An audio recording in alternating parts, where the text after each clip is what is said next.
Assalamualaikum warahmatullahi wabarakatuh. Di video ini, saya akan menjelaskan mengenai perkembangbiakan pada tumbuhan. Yuk tonton videonya sampai selesai. Di dunia ini ada 3 makhluk hidup, yaitu manusia, hewan, dan tumbuhan. Ketiga makhluk hidup ini memiliki peran masing-masing di lingkungan dan saling berhubungan satu sama lain. Salah satunya adalah tumbuhan, di mana tumbuhan ini memiliki banyak manfaat, baik untuk manusia, hewan, maupun lingkungan. Nah, dari gambar berikut bisa dilihat manfaat tumbuhan sebagai bahan makanan. Ada padi yang berasnya dijadikan bahan makanan pokok oleh masyarakat Indonesia. Sayuran dan buah yang menjadi pelengkap gizi untuk manusia sehingga dapat tumbuh dan berkembang serta tetap sehat. Lalu ada rumput untuk makanan hewan ternak seperti sapi. Beberapa tanaman juga ada yang dijadikan oleh burung sebagai tempat untuk membuat sangkar, serta serangga yang mengambil nektar dari bunga untuk makanannya. Lalu bagaimana sih cara tumbuhan berkembang biak?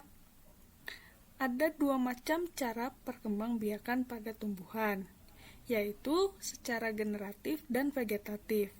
Generatif merupakan cara perkembangbiakan yang melalui proses perkawinan. Sedangkan vegetatif merupakan cara perkembangbiakan yang tidak melalui proses perkawinan. Di sini dicontohkan tumbuhan berbunga sebagai tanaman yang berkembang biak secara generatif, dan tumbuhan stroberi, bawang merah, jahe, kentang, dan tumbuhan paku sebagai tanaman yang berkembang biak secara vegetatif. Tanaman berbunga yang dapat berkembang biak secara generatif harus memiliki 2 bagian utama, yaitu benang sarik dan putik. Benang sari terdiri dari 2 bagian, yaitu kepala sari dan tangkai sari. Sedangkan putik terdiri dari kepala putik dan tangkai putik. Selain itu, tumbuhan berbunga juga terdiri dari bagian-bagian lain, seperti mahkota bunga yang membuat bunga tersebut menjadi cantik. Ada yang berwarna merah, kuning, jingga, dan lain-lain. Kelopak bunga berfungsi untuk melindungi mahkota bunga sebelum mekar. Bakal biji sebagai tempat sel telur yang nantinya akan berkembang menjadi biji, dan bakal buah.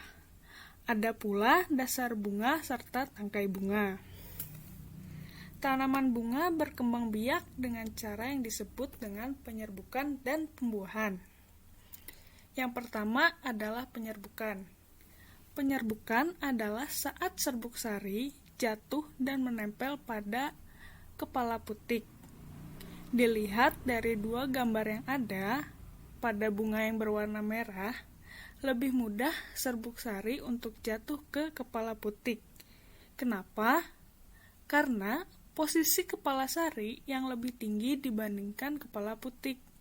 Namun, pada bunga yang berwarna ungu muda, kepala putik posisinya lebih tinggi dibandingkan dengan kepala sari, yang membuat serbuk sari sulit untuk jatuh secara langsung ke kepala putik. Maka dari itu, ada 3 hal yang dapat membantu proses penyerbukan, yaitu angin, serangga, seperti kupu-kupu atau lebah, dan juga manusia. Selanjutnya adalah tahap pembuahan. Pembuahan sendiri merupakan saat terjadi peleburan 2 sel, yaitu sel jantan dan sel betina, untuk membentuk zigot. Zigot sendiri akan berkembang menjadi lembaga. Lembaga nantinya akan tumbuh menjadi calon tanaman baru yang tersimpan di dalam biji. Biji sendiri akan berada di dalam daging buah, yang apabila ditanam, biji tersebut nanti akan muncul tunas, baik tunas akar maupun daun yang akan berkembang menjadi tumbuhan baru. Selanjutnya adalah perkembangbiakan tumbuhan secara vegetatif. Perkembangbiakan tumbuhan secara vegetatif dapat terjadi secara alami atau secara buatan, yang artinya dibantu oleh manusia. Perkembangbiakan tumbuhan secara vegetatif alami ada 7 macam, yaitu akar rimpang, spora, umbi lapis, umbi batang, geragi, tunas, dan tunas adventif. Yang pertama adalah akar rimpang. Akar rimpang sendiri merupakan batang yang tumbuh menjalar di dalam tanah. Contohnya adalah jahe, kunyit, lengkuas, dan temu kunci. Yang kedua adalah spora. Spora sendiri merupakan inti sel yang berubah fungsi menjadi alat perkembangbiakan. Spora terletak pada kotak spora atau sporangium yang berkumpul pada sorus. Contoh tumbuhan berspora adalah tumbuhan paku. Ketiga adalah umbi lapis. Umbi lapis merupakan daun yang berlapis-lapis dan tebal, sehingga membentuk seperti batangnya yang di bagian bawahnya tumbuh akar serabut. Di antara lapisan-lapisan tersebut terdapat bakal tunas, yang apabila ditanam akan tumbuh menjadi tanaman baru. Contoh dari tumbuhannya adalah bawang-bawangan, seperti bawang merah, bawang putih, dan bawang bombay. Keempat adalah umbi batang. Umbi batang adalah batang yang tumbuh di dalam tanah dan digunakan untuk menyimpan cadangan makanan dan membentuk umbi. Nah, umbi ini jika ditanam akan membentuk tumbuhan baru. Contohnya adalah kentang dan ubi jalar. Kelima ada geragi. Geragi sendiri adalah batang yang tumbuh menjalar di permukaan tanah. Tumbuhan baru akan tumbuh pada buku-buku dari batang tersebut dan tidak bergantung pada induknya. Contoh tumbuhannya adalah stroberi, pegagan, dan rumput teki. Keenam ada tunas. Tunas merupakan bagian tumbuhan yang baru muncul dari kecambah atau kuncup yang berada di atas permukaan tanah. Tunas biasanya terdiri dari akar, batang, daun muda, calon bunga atau calon buah. Contohnya adalah pisang, tebu, dan bambu. Ketujuh adalah tunas adventif. Tunas adventif sendiri merupakan tunas liar yang tumbuh di luar bagian batang. Seperti pada tanaman cocor bebek, tumbuh di tepi daun, dan pada tumbuhan sukun dan kesemek yang tumbuh di bagian akar. Selanjutnya, ada perkembangbiakan tumbuhan secara vegetatif buatan atau yang dibantu oleh manusia. Ada 5 cara. Yang pertama cangkok, yang kedua grafting, yang ketiga okulasi, keempat merunduk, dan yang terakhir ada stek. Yang pertama adalah cangkok. Teknik mencangkok adalah teknik membuat cabang menjadi berakar.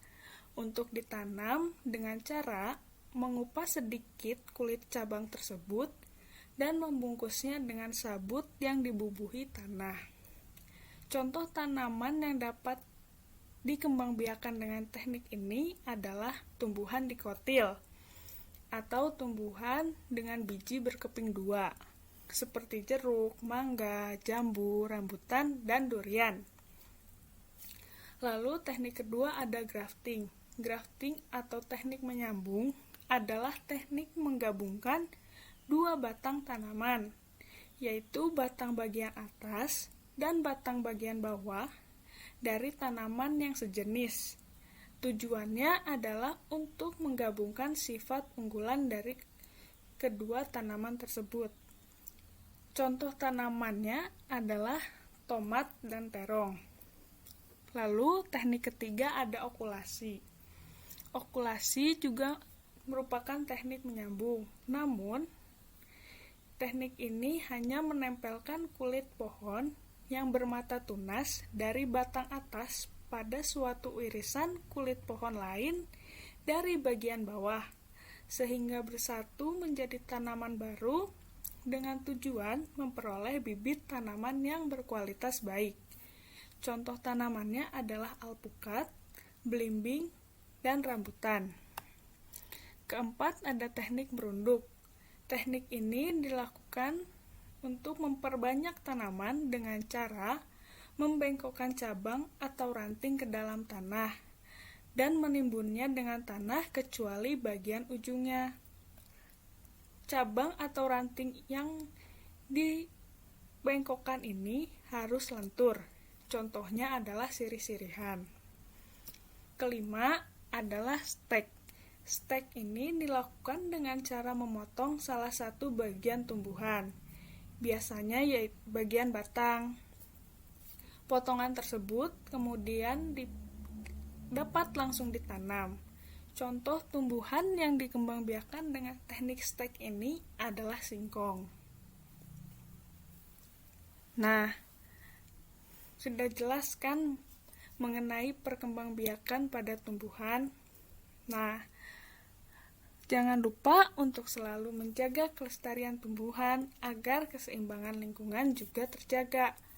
Salam lestari, salam konservasi. Wassalamualaikum warahmatullahi wabarakatuh. Berikut referensi yang digunakan untuk pematerian kali ini.